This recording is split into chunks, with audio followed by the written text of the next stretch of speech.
Good morning, Wandering Shepherd family. I am here with the pontoon boat in the back of the house. We have an impending storm coming, so I brought that boat to the house just because I didn't want it to make sure, or I wanted to make sure that the actual craft was secured. You know, with the potential hurricane winds here in Florida, anything that can fly away will fly away. So therefore, I brought the pontoon home so this way I can actually secure it. But I'm also going to be doing a couple of upgrades to the actual boat in itself. Mainly, I'm going to be upgrading the actual GPS fish finder unit. I'm going to be going with the Garmin Echomap UHD 62CV. The reason that I'm going with this is because I've also purchased a jet ski, which I'm waiting for it to actually have all the remaining parts come in. And I wanted to use the same model of fish finder GPS on the jet ski that I can also use in the boat. This way, instead of having to deal with two units, I can just install the same thing in both and just switch the actual head unit between both machines. So this way, make my life a little bit easier.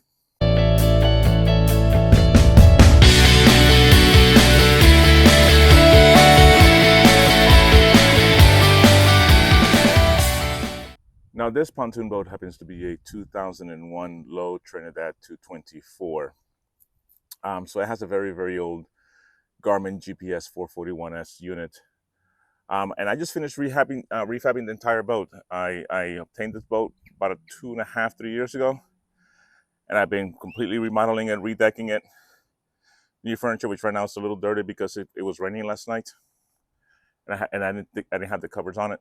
But I've been rehabbing this boat little bit by little bit. And the next step is just to go ahead and upgrade some of the electronics. New helm, new wiring, new decking, new carpet, new furniture. The only thing that's actually still original on this boat will be the fencing, the motor, and the actual tunes. Now, by this point, I've already loosened and taken off the bolts for the actual live well pump.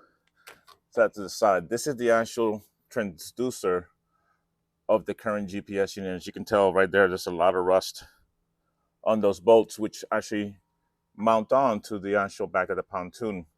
Now, the reason why it's got so much rust is because I do a lot of fishing both in fresh and salt water. So this boat sees quite a bit of different kinds of water. So I'm gonna work on getting this thing disconnected. With the amount of rust that I see here in these bolts, I sincerely doubt my ability to be able to unscrew that. So I may just end up having to kind of cut that bolt off. And with just a couple of minutes worth of persuading, the actual screws have come off. The actual mounting bracket is still in one piece. And this right here, most importantly of all, is not damaged. And it's not. Now with everything off and everything kind of cleaned up a little bit, what I've done is I've lined up the actual transom to where I wanted it. And then I went on ahead and actually already drilled my 2 holes where the actual transom will be mounted to. This gives me a little flexibility and freedom, so this way I can put it to the right height. Because there is a recommended procedure as far as at what level should the bottom of the actual transom be in relationship to the pontoon itself. So got everything drilled out. I'm going to go ahead and mount it, and then I'm going to start running the actual wiring through the actual pontoon itself, which will, like I said earlier, will go, and it'll be replacing the one that I have currently, which is this one right here. And I'm just going to break all the zip ties and just run that cable all the way through.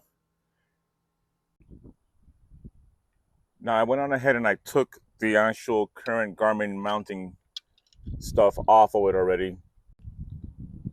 You have the actual bolt that's on the right of the screen that actually goes through the actual mount and then bolts onto that center hole right there.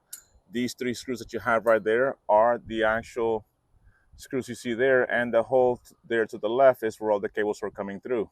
Now, what I'm really appreciating about this new Garmin product is the fact that even though that old unit is about 10, 15 years old, the actual new mounting for the new unit fits perfectly and exactly in the exact same holes. So Garmin, I really appreciate the fact that you actually made this thing very, very easy. And the reason I appreciate that is because now I don't need to drill new holes, and the actual overall unit remains perfectly intact. There is nothing new that I need to actually cut through to actually install that. So Garmin, thank you, and this makes it easy. So what I'm going to do is I'm going to install the 3 screws right here, put that on there, and the new actual bracket that holds the new unit, exactly the same thing. It goes right above it, and then it has a screw or a bolt that goes right in the middle here securing the unit to the actual helm itself. Now with that securely actually placed on there and mounted, the only question I'm going to have is how to actually run the wires through here and then up around this issue. Problem that I ran into is the fact that the actual transducer cable is actually a little bit too short. It's about 3 feet shorter than what I needed it to be to actually reach this place right here.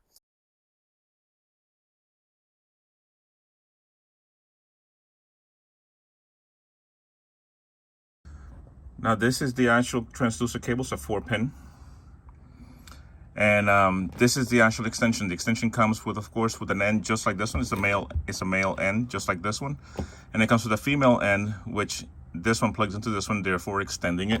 And it also comes with a clip to secure both of those things together, so this way they don't move, that you know, they don't separate. This thing only plugs in one way. It actually has a guide, so this way the pins line up.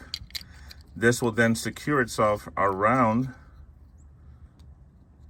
the actual wire itself, or the actual connectors themselves, and therefore secure them in the place. The 2 halves clip on, and this will not separate afterwards. You will have to first take off the casing to be able to separate the wires, which is really, really good. It's nice and secure.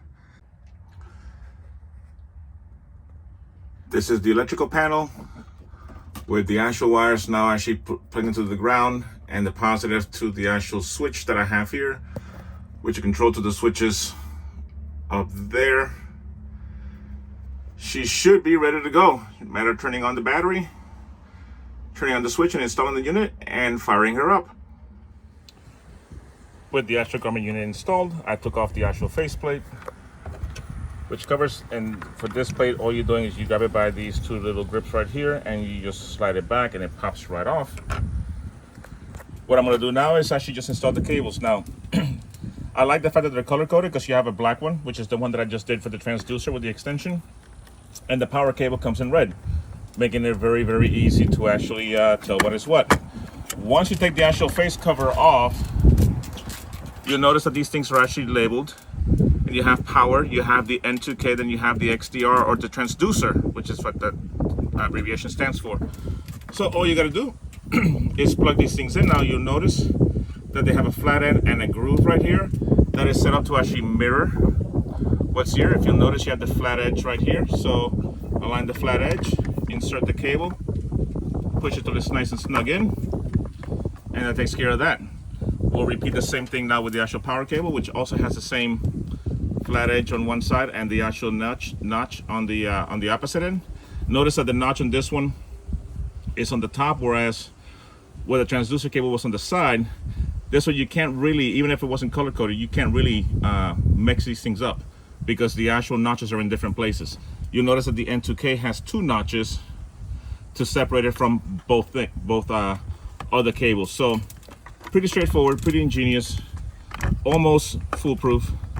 Once you have the cables in there, what you want to do is you want to take your little cover plate back on, place it back on there. That way it'll hold everything nice and secure and prevent these things from accidentally popping out. With that now secured,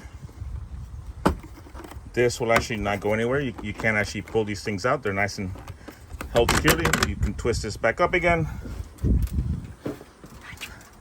and adjust it to whatever level, whatever angle you want to mount it to for your viewing pleasure. Last thing we got to do right now is turn it on. I have power already going to the boat. This button right here is the actual one for the Garmin, and here we go. I don't know if you can see that or not, but it does say Garmin on my screen. There it is, and we are golden.